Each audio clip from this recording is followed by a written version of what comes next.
咁所以喺度啦，首先恭喜 BNI Action 喺過去呢段時間都係做得相當之理想、相當之出眾㗎。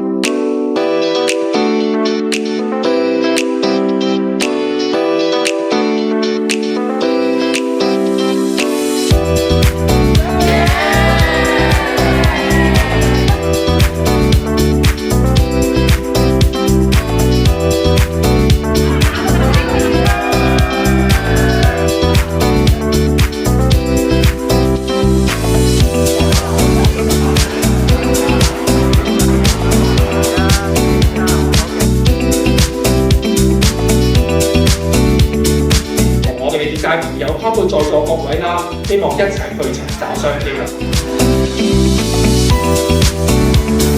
聽講主席 Roger 咧，佢都好中意玩超跑嘅喎。今日佢仲揸咗嚟現場，我哋一齊去片。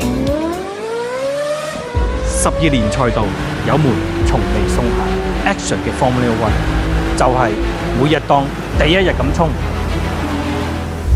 每個人嘅人脈資源係非常之關鍵嘅，我需要創造一個屬於我自己嘅一個人脈圈，可以帶俾我自己，同埋可以傳承到俾我下一代。所以呢個正正係我加入 Action 加入 BNI 嗰陣時嘅初衷。多謝我哋 Action 所有嘅前主席、所有嘅會員，多謝佢哋喺過往嗰12年為 Action 打下一個非常之堅實嘅基礎。憑住佢哋嘅積極參與同埋無私嘅奉獻，先至可以有今日咁嘅成績。12年穩健嘅發展，即係呢12年咧 ，Action 咧完全表現一個巨人嘅風範。就 Action 咧喺生意額咧已經去到7億6千幾萬㗎啦，希望出年喺同樣呢個台上面，我哋係望住10億，超過10億嘅生意，可以嗎？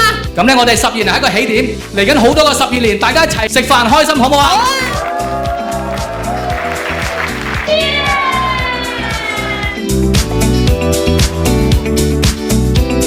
即係我哋都唔可以講係亂世嘅，不過咧好明顯咧，我哋係處於一個 VUCA 嘅年代。佢好清楚自己講緊乜嘢，輸出緊咩信息俾大家。